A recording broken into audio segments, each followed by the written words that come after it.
All right, my name is Rich Schmidt. I'm here with Karl Weichold. It's July 6th, 2022, and we're here at Stoller. Karl, thank you so much for joining us today. Absolutely. First question to get you rolling is why wine? You know, honestly, I got started in wine in college. I used to wait tables just to pay the bills and make rent in an Italian restaurant, and you know, kind of fell in love with what wine was there, but never really considered it a career. It was after college when I was out visiting a friend who also had worked at that restaurant at his new job in Fredericksburg, Texas, that it all kind of made sense to me. He tried to get me out of town for a weekend just to go help him move some wine around and help out in the tasting room. And I ended up just kind of falling in love with it. Just the fact that I was driving a tractor and then doing stoichiometry and then you know, handling pumps and then also chatting with people about the product. It all kind of clicked. I was a biochemistry and genetics major, and the medical track didn't really appeal to me. I don't do well with blood and viscera. The academic route started to kind of lose its appeal as well. I'd worked in a genetics lab for about 3 years, and it was just getting pretty dry, so I didn't really know what I was doing at that point, and wine just suddenly made sense. It was a way that I could you know, invest myself in kind of a creative endeavor while at the same time using you know, what I learned in my education just to apply science and honestly get outdoors a little bit. You know, it ticked all the boxes that I think I didn't know that I needed. And after that weekend, I instantly quit my job, begged a guy for a job at that position. I was actually about to go be a pharmaceutical sales rep for Merck. And, yeah, tore up that offer and took a job for half the pay. Pissed my parents off for sure. Yeah, the guy ended up having me out there that summer, and first worked at a place called Torre di Pietra, which is right outside Fredericksburg for a couple months, and then moved over to Woodrow's Winery, which is another couple miles down the road, and I worked for a guy named Mike Gillette there. He's a software engineer. I'm sorry, a semiconductor engineer for one of the firms out of Austin, and the winery was kind of his side project / prospective retirement project. But yeah, he let me and my buddy Chris Brundrett essentially run the place, both, you know, from a farming perspective and a winemaking perspective. And as somebody that's new to this entire industry, that was just a remarkable amount of opportunity. I think we're all kind of learning together at that point, and made some interesting wines, some good ones, some really bad ones, and also shipped some stuff in from Temecula, as most places in Texas end up doing. But yeah, spent about 2 years there, just kind of learning the ropes, all the basics, doing a lot of construction along with actual wine work and doing sales, and just fell further and further in love with what it was to make wine. I did realize after a while, though, that the Texas wine industry wasn't going to give me what I was after in terms of just a depth of education and rigor, and I needed to be out in a place where, you know, if I wasn't making any money in Texas, I might as well be out in a place where I'm, you know, not making money but learning. So in 2009. We ended up moving out to the Willamette Valley for an internship at 12th and Maple Wine Company. I was in the lab there, and ended up having to actually wait for it for a little bit, so I went back to waiting tables, which is never a position you want to be in for sure. But yeah, the drive was there to get up here and you know, actually learn from a place that I absolutely loved the wine in. So after that internship at 12th and Maple, I was my love of this entire art was just entirely renewed. I was able to see dozens of different clients that made wine with as many different philosophies, and at the same time, not really be at my own personal risk for them, but just as a provider for a custom crush facility. It was a great way to kind of see the results, the successes and failures of so many different winemaking philosophies. So I essentially, again, kind of begged for a job at the end of the internship, and I ended up working as a lab tech there. And the next year, worked another harvest with them, and became their enologist. And then I think a year or two after that, ended up as their lab manager. And it was, to me, I think one of the most, how do I put this, fundamental parts of how my winemaking philosophy has been informed is that from the aspect of looking at wine, in a data-driven sense, I was able to almost get down to a very an intuitive understanding of what it was to look at data and how it affected the end result in winemaking. And that's not to say that I necessarily think that wine should be something that you fly by numbers with, but it provided so much context as to the successes and failures of certain decisions in winemaking. And again, the whole nice bit was that none of this wine was anything that I'd necessarily personally have to put my name on. It's just it was up to the winemaker that instructed those decisions to make those decisions. So in 2015, I was kind of getting a little restless, starting to see that I was kind of tapped out in terms of things that I could possibly learn in that position, and I started looking for an actual winemaking position. And a position became available with Erath as their assistant winemaker. And I knew Gary Horner for a pretty long time because they had been clients at the Custom Crush facility for, I think since 2007, maybe earlier. But when that position became available, I interviewed for it and basically moved one door over at 12th and Maple and became their assistant winemaker. And that was eye-opening because I finally got to be part of the creative process of winemaking and actually have, some more serious investment in what it was to make wines up here. Erath was an interesting company to work for as well because they grew grapes or contracted with growers from all over the state. So we're seeing sites from as far south as the Rogue Valley, and some sites in the Gorge, as well as its historic presence here in the Willamette Valley, which to me just was fascinating to see the diversity of sites throughout the state, and then also the actual numbers that would come in on the grapes themselves, the wonkiness of the chemistries and everything like that, right? So I think in the end was another one of these formative experiences in that you in that role have to be a good winemaker in a variety of different winemaking paradigms because Pinot Noir acts so differently in all those sites. But you had to do it within the constraints of a house style. So to me, that's always been a pretty interesting challenge to get right, not only in one vintage, but year on end. So you have some sort of continuity, vintage to vintage. And I don't know, just kind of fell in love with that role. It was nice to be part of such a historic brand. It was nice to work with all those sites. Gary was an enormous resource for me, and Gary had decades worth of experience all over the state and even in California. Just that I was able to learn from, and then also just working with St. Michel.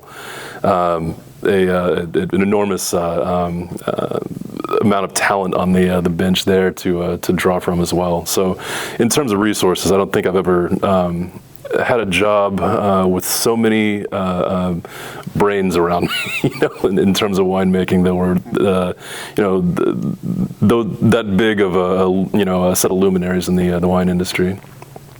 But at some point I realized that while being assistant winemaker was great, I did kind of want to get to a point where I had a physical cellar under my feet, not one that had to work through a custom crush arrangement. And when Stoller approached me in 2020, I was extremely excited about coming on board and actually having those resources kind of at my disposal. And this company's been amazing, just in terms of like its an investment and trust of its talent. It definitely goes out of its way to make sure it has the right people here, and then gives them whatever they need to succeed. It's in a different sense. Some of the best resources I've ever had, in winemaking, just from the standpoint of equipment, investment, just kind of the creative freedoms to do, what we know how to do best. So when I joined in 2020, it was I think the last week of August, and I got maybe about 2 weeks before the fires set in. that first vintage was an eye-opener for me, for sure. Dealing with smoke issues on a scale I'd never dealt with them before. And it was, I don't know, both one of the most heartbreaking vintages while it happened, but then also one of the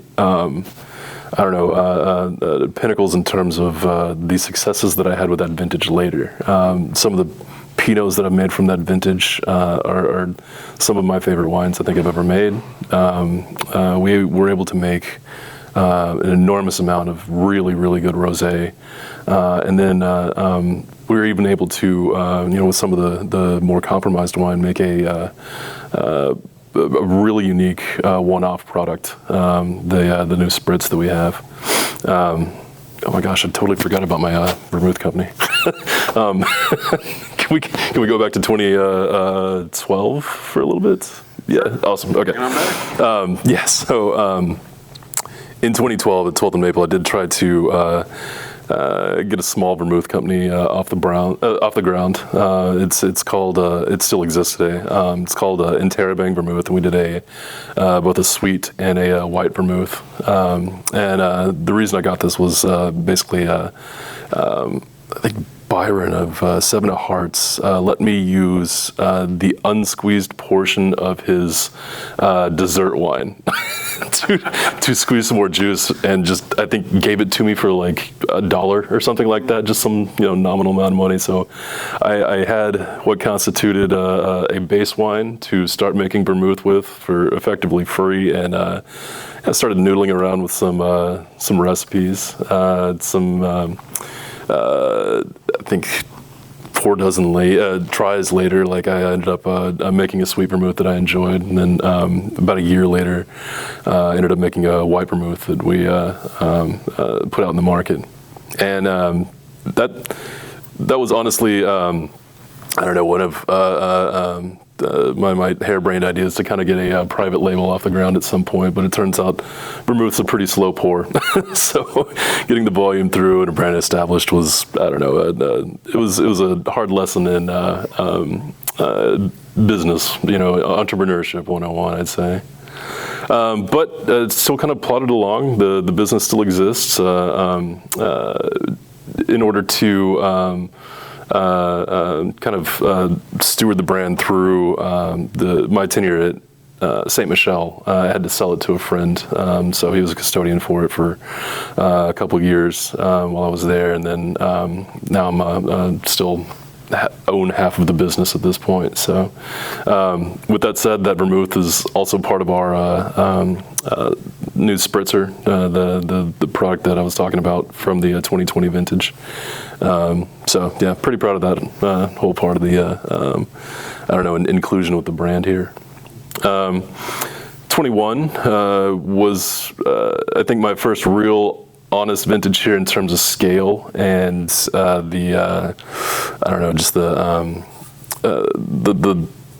the volume that this facility should put through and the quality that we were kind of looking for in terms of just what it's capable of in an unencumbered sense. And it was nice to see my desire to have a cellar under my feet kind of realized in that sense. It was as rewarding as I would have hoped, honestly. It kind of validated the fact that, this is what I had been working for so long, and took a lot of pride in the wines that we ended up making.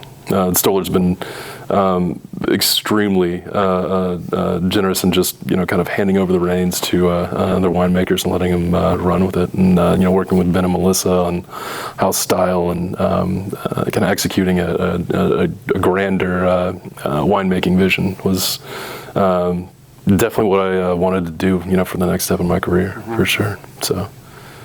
Kind of a long enough answer to your initial question. That's a great answer. Great, awesome. It's like your LinkedIn page. There you go. Detail. So I want to back up for a second to before you came to Oregon, when you're in Texas and you have this kind of revelation about wine when you realize it checks these boxes for you. Tell me about the learning process at that point. Obviously, you have a scientific background. You have some knowledge in that, but wine. What did you have to learn? What were the biggest kind of learning blocks for you, and what were the kind of the moments along the way where you thought, this is where I want to go, this is what I want to do? It was actually in some of the quieter hours in Texas at the cellar. If I was waiting on fruit to arrive, I'd just do some casual reading of winemaking textbooks. Just ended up reaching out to a couple of people at Davis, getting all the texts for their curricula out there, and kind of choosing what was available, what I could afford at the time, honestly. So but just sitting down and chewing through all of that. Same at 12th and Maple. If I was watching a processing line for a while and had some time, I'd just chew through those texts. And I think with the biochemistry background, a lot of the chemistry, was at a level I could almost immediately comprehend, and to me, the hardest part of the learning process was the viticulture. It was a science I wasn't necessarily familiar with, but in terms of chemistry, everything just it kind of clicked. It was this interesting combination of both some pretty basic white chemistry, but then you involved organic chemistry with it. There's some molecular biology that's involved in it. It was all those disciplines in science all contained in one art that I think that really got me going. So then we mentioned viticulture as the other part of that. So tell me about learning that, and what were the biggest sort of challenges along the way of viticulture? In Texas, it was just at the time, the seeming futility of planting a vineyard in a place that had late spring freezes and tornadoes and hailstorms and all sorts of different diseases. But that was also the place I probably learned the most about viticulture in a practical sense, was planting and caring for those vines down there. I'll be honest, up here, once I moved to 12th and Maple, I moved further away from the vines than I ever really had in my career. I was pretty lab focused for about 6 or 7 years, and when I got to Erath, that was really where I started to get back into the vineyard and kind of picked up those texts again, and was able to see in a more focused and honestly a rewarding way the impacts of viticulture and what these decisions about growing these grapes actually affected in terms of the ends of wine quality. So when it came time to take the next step, why did you choose the Willamette Valley? I love the wines here, honestly.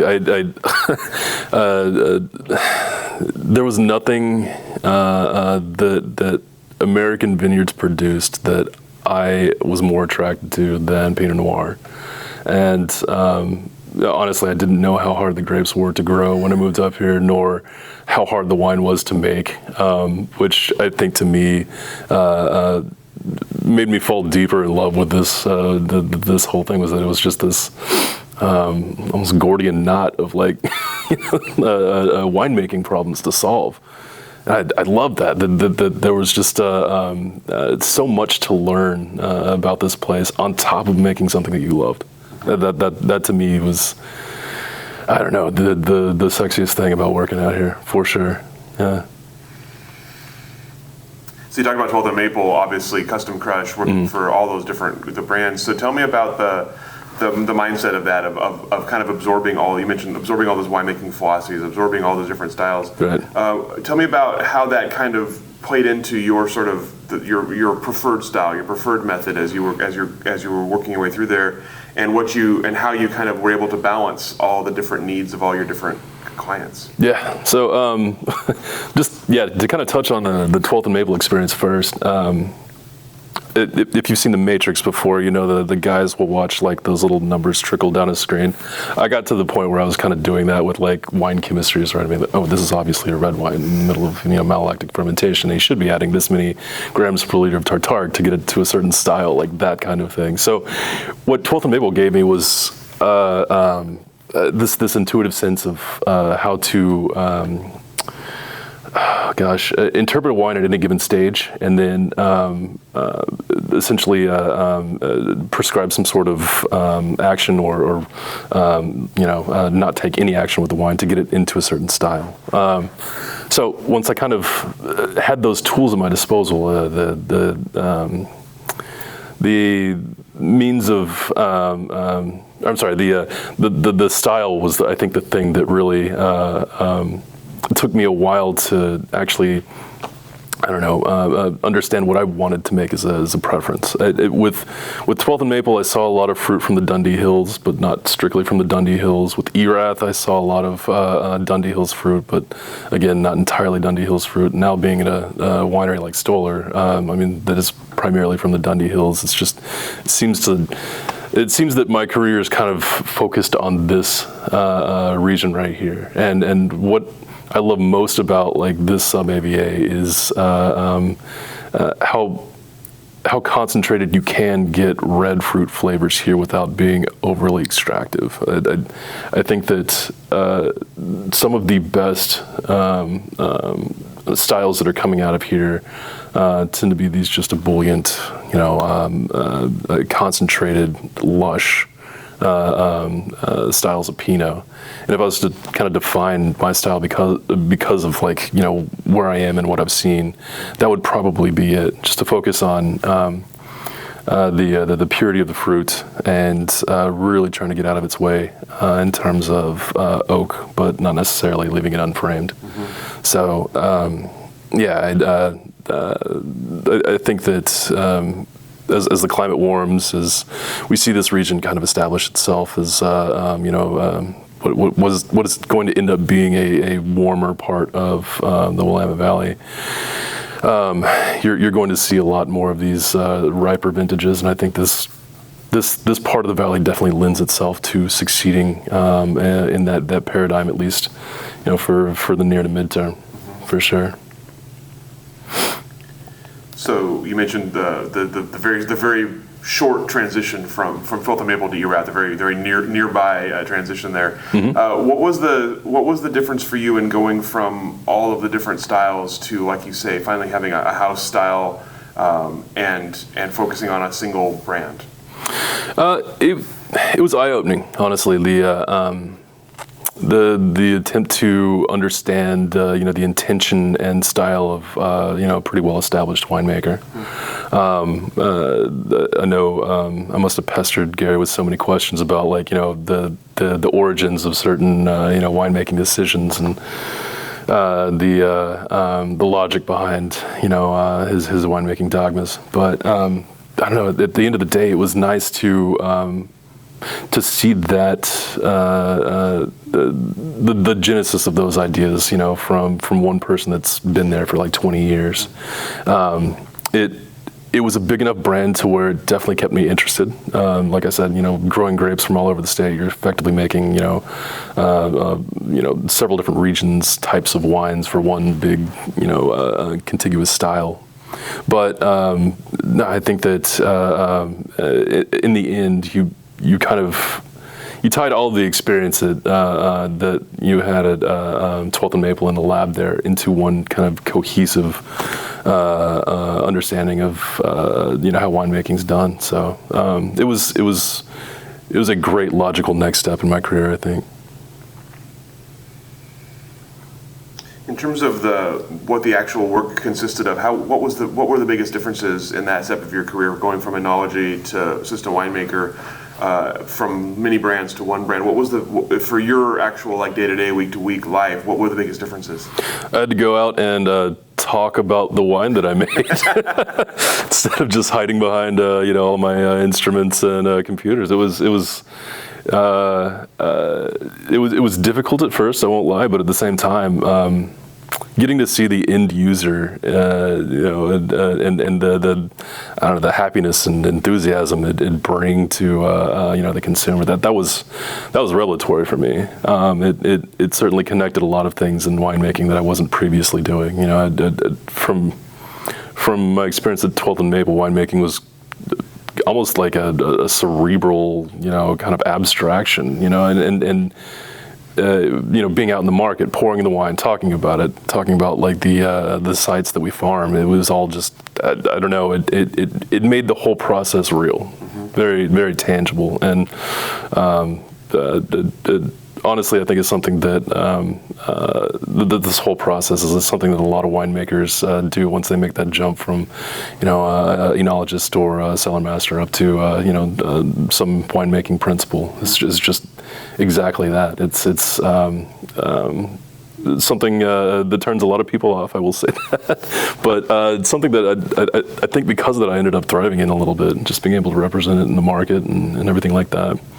In terms of just production, you had this new sense of responsibility, this obligation to your product that I didn't otherwise. I wasn't in a client and provider relationship anymore. I was the one making the wine with Gary. That was to me intriguing in that sense of ownership. For sure, it made you very protective. I would say, in the end, the buck kind of stopped with you in terms of quality, and that you ended up owning it, almost only. So that again, kind of it to me was where I should be in that arc of my career, and owning that. And I think it's a good experience to actually have that. So you mentioned interacting with end user for the first real time. Mm-hmm. What did you learn from that? What did you learn about who drinks your wine, and did you make any adaptations or changes based on that? The end user themselves. I mean, like it was a diverse cast of characters. I'd rep the wines, as far away as like Florida or, New York for some tastings, and you'd never see like any specific demographic per se. It was all just an interesting sampling of like, all socioeconomic classes, right? And that to me, I think was one of the more interesting things about this, is that like you were making an everyman's wine, that everybody was enjoying it. In terms of what I learned or what I may have changed about it, honestly, for that brand, it was so established in terms of a house style and what Gary had wanted, that I don't think anything necessarily changed, because of the end user that he hadn't already kind of contemplated and baked into the brand itself. It was, just kind of effectively the guidance and maintenance of that brand, But I don't know, in terms of how that may have changed future styles of winemaking for me, like say, my winemaking decisions here. I think I realized that wine made in certain styles for that brand, or even before then at 12th and Maple, definitely certain styles definitely pleased people in a very different way than others. And I'm not saying that everybody should be making wine strictly to please crowds or anything like that. But you definitely see certain styles have a wider like mass appeal than others, and getting kind of the understanding there of what differentiates that versus what may kind of key up a nerdy Somm type or something like that. That's, I think, pretty crucial. So yeah, it depends on, I guess, what I was trying to make at any given time. But so you mentioned that in 2020, Stoller reached out to you. Did you understand? Did you at the time? Were you clear? Was it clear why they were looking for you? Honestly, I think it was just fortuitous timing. They were growing pretty exponentially.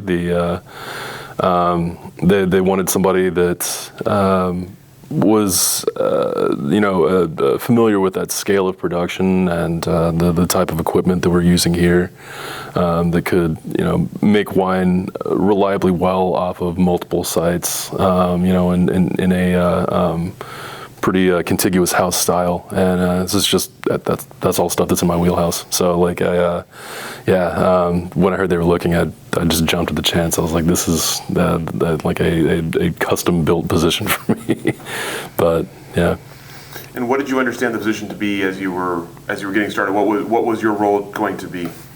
At first it was one that I was essentially kind of just the custodian and manager of the larger facility here, and as the first vintage and the subsequent year kind of went along, they just gave me more and more of the reins. So in terms of what my position is now, like there's an enormous amount of creative input that I get to put into house style, barrel regimes, blending, effectively like all the creative decisions that are within the bounds of that house style. That's kind of my purview at this point, which is like I said, quite different from what it was initially. Where you go from just executing SOPs to kind of defining what it is for a larger set of SKUs and stuff like that. But yeah, it's still interesting. This place still is so great about making wine in a really collaborative sense as well. Ben and Melissa have guided the winemaking style and the kind of the winemaking ethos here in a really definitive, really thoughtful way over the years. And yeah, just I don't know, kind of glad to be part of that for sure. You talked about joining right at the before harvest of 2020, which of course, as you mentioned, was a very challenging harvest. So tell me about that being your first experience. How were you kind of simultaneously learning your role here and learning the space here while also dealing with that kind of vintage? Have you ever drank from a fire hose? It was kind of like that.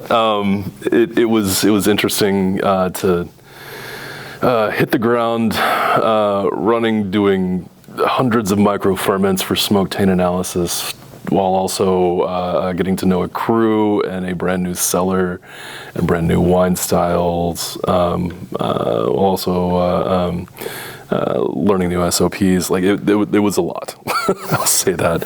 And if I'll be honest, the saving grace was the fact that our production, because of the smoke event, was a little lower that year. I didn't have the throughput that I would the next year, and yeah, it's small mercies, right? Like so, it was I feel just a lot to learn, but at the same time, I think it made both me and all of my crew understand what we were capable of in a real sense. It really tested all of us, I think, but.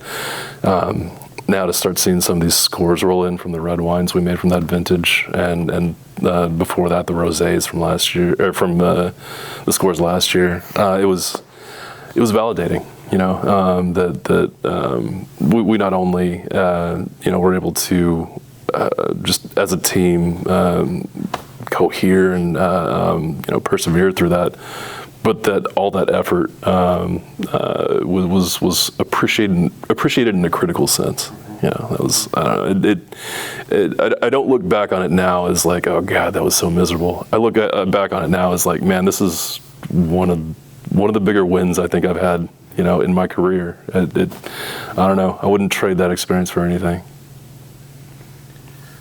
So you talked earlier about the pride in that, and you reiterated there. So as the vintage as it was becoming clear what you were dealing with in terms of smoke, tell me about the decisions you were making and the experiments you were running, and what were the what caused the success? What led you to the success you had? As soon as the smoke event started, I think the entire brain trust here started looking into the most current research out of both California and Australia on the topic, which at the time was effectively a small suite of prophylactic measures, as well as some diagnostic tools that we could implement at an early stage. So that to us, like I said, was micro ferments from all the blocks that recognize our relative risk.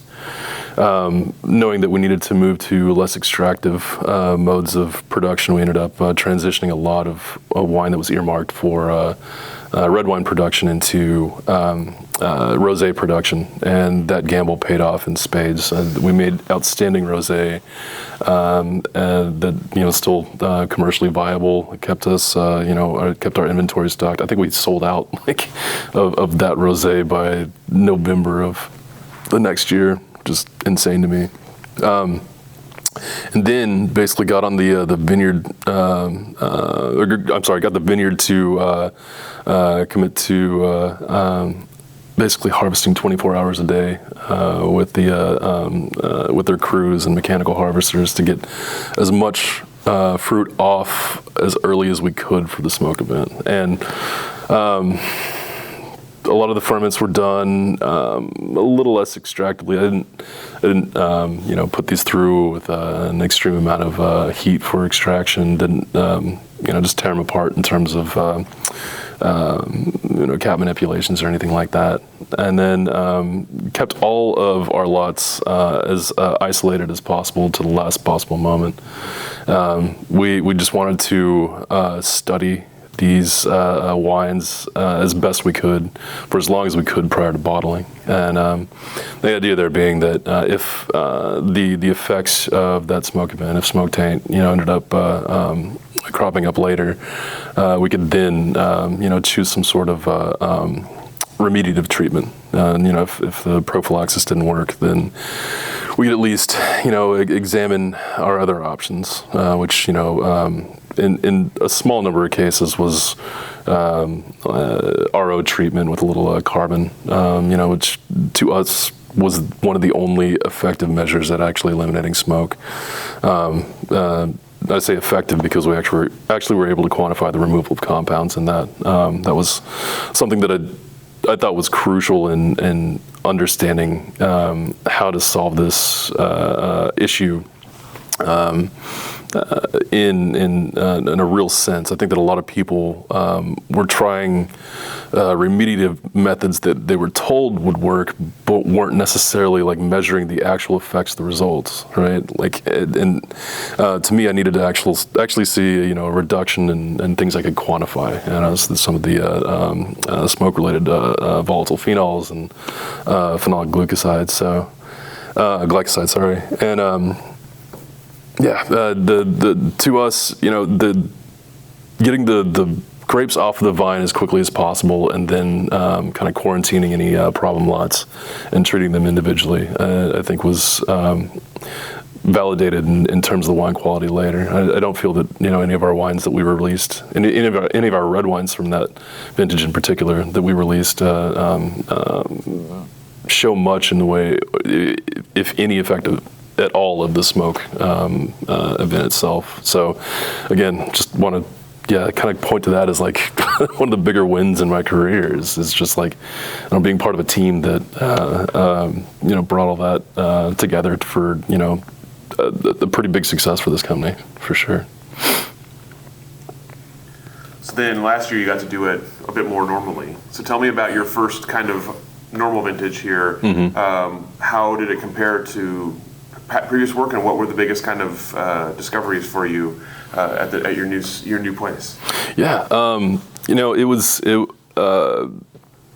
to me it was like I don't know, finally like being able to realize the capability of not only this facility but then my crew's talent as well. I just kind of always had faith that we'd be able to execute on a high level, and we definitely did. I asked a lot of my crew. Just because I saw what they were capable of doing the harvest previously, and that they were, I don't know, more than up to the task. We had better integration into the vineyards, better sampling, better execution of all winemaking protocols. It was to me just really enlightening to see a cohesive vision as to the entirety of a winemaking process realized. That the culmination of all that knowledge I'd had from seeing the lab and 12th and Maple, and then the speculative things that I kind of learned at Erath but was never able to implement. All implemented in one vintage at one facility, under one vision. It was very exciting. it was something I've been driving toward, for my entire career, and just very happy to do it. So then, as you look ahead for your work here, as you mentioned, the parameters are already kind of growing for you, and your creative inputs are growing. What are you looking for next? What comes next here? To me, I think it's addressing the changing climate and how that plays into winemaking. I think that in terms of how we've got a handle on winemaking style here and how we've defined what Stoller is, in an enological sense, it's being good stewards of that style, being good stewards for the environment, and then also responding to the coming challenges of growing grapes in this region. I think that while the near to midterm, maybe mildly optimistic in terms of just the growing seasons, it's 15, 20 years out that I really start to worry about that, and I think that. As we grow as an industry, we're going to have to kind of collaborate on what that means in terms of succeeding together, for sure. We are a warmer site here, and I think that we're going to be on the forefront of showing what looks like success, for this region in general. So you mentioned that the reason that what drove you here to the Valley in the first place was your love of the wine here. So I'm curious, once you got here, what were your first impressions of Oregon's wine making and the people here and of the Valley? Honestly, it was such a culture shock moving from Texas up here, for better or worse. Honestly, it was curious to see. I guess the variety of approaches in winemaking, ones that were just as rigorous as I would have hoped they would have been, in Texas, and those are the ones I learned from the most. To some of the how do I put this, more speculative, non-traditional modes of winemaking, for sure, and again, just going back to the relative successes and failures of both philosophies, I don't know. This is a great region to learn that from, for sure. It was interesting to move from a climate that was so hot in the growing season that was so short to one where you were harvesting as late as the first week in November in the case of 2010 or something like that. And the paradigm in which you were making wine was just not what I was used to at all. The fact that you didn't have to truck grapes for 8 hours across the state on air conditioned was, I think, one of the biggest revelations up here, where effectively the majority of the grapes that you'll produce are probably within 30 miles of your facility. That to me was one of the biggest luxuries that I just didn't realize, and what was possible in Texas. So that was kind of nice to have. What about the people who are here making wine? What did you think about them? Again, just with those philosophies, there was such a varied approach to what constituted the correct way to make wine, and it started, I don't know, kind of my examination of those successes and failures that I keep coming back to. I was seeing the results in the data, and what I would deem to be a failure, they would deem to be a success, and started to realize that like just the notion of truth, the notion of correctness in winemaking is as subjective as it could be, for any sort of thing that you craft, any art form, right? So I guess at first I really thought that so many people were making these wines incorrectly, but then started to realize like that who is the arbiter of what is correct, So I broadened my mind a little bit and started to be a little bit more understanding of the different winemakers' approaches to wines and understand their personal stories behind it. So I don't know. I kind of cherish all those experiences. Even the ones that I'm like just philosophically like diametrically opposed to. they're still making wine for people that enjoy it, and who can fault them for that. So what are the changes you've seen in the industry then since you've been a part of it? I think the consolidation and the mechanization and automation of the industry has been some of the biggest changes that I've seen since I've got here. In '09, when I first did the internship, the amount of like mechanically harvested fruit and the throughput of processing was pretty limited. I'd say less than half of it was coming in as machine picked. For Erath, it wasn't arriving in these big 7 to 8 ton tubs. It was all in half-ton harvest bins, and slowly you started to see the advent of the higher throughput, bigger ranches coming online.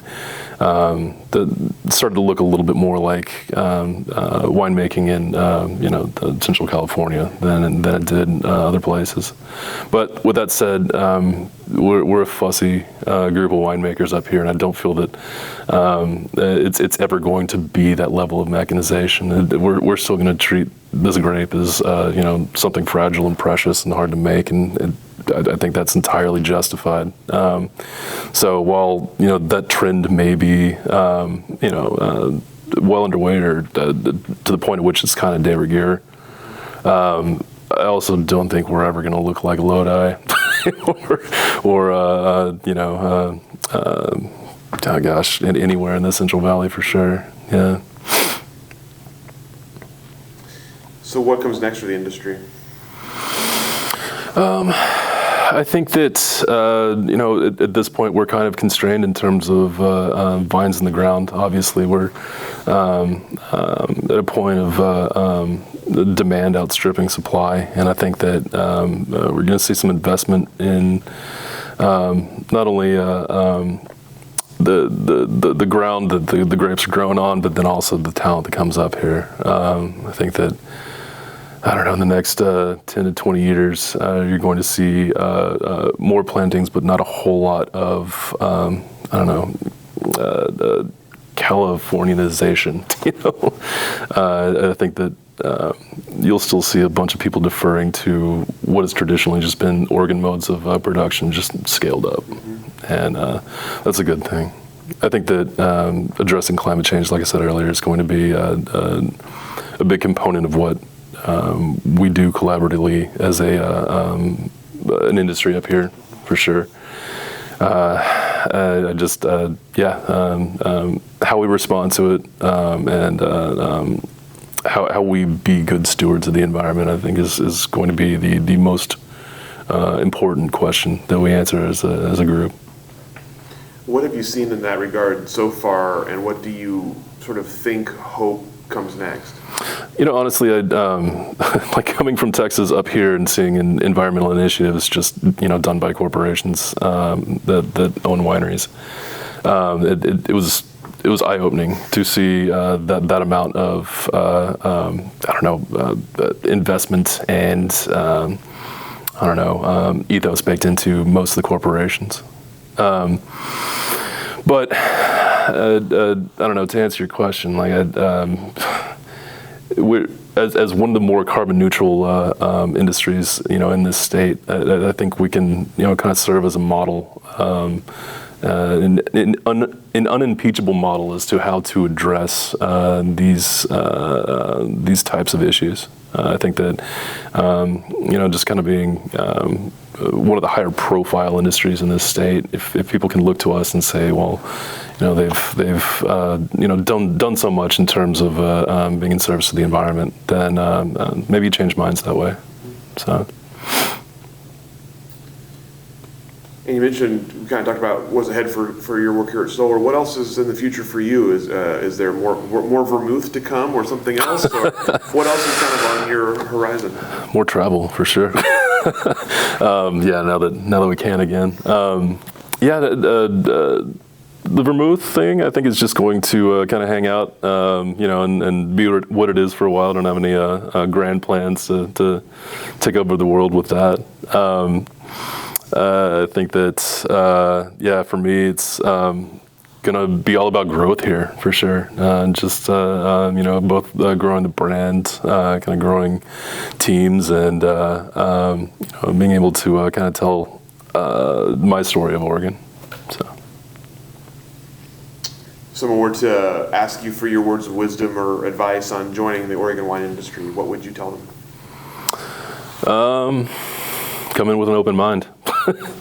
Honestly, be ready to have your notions of truth shook a little bit, and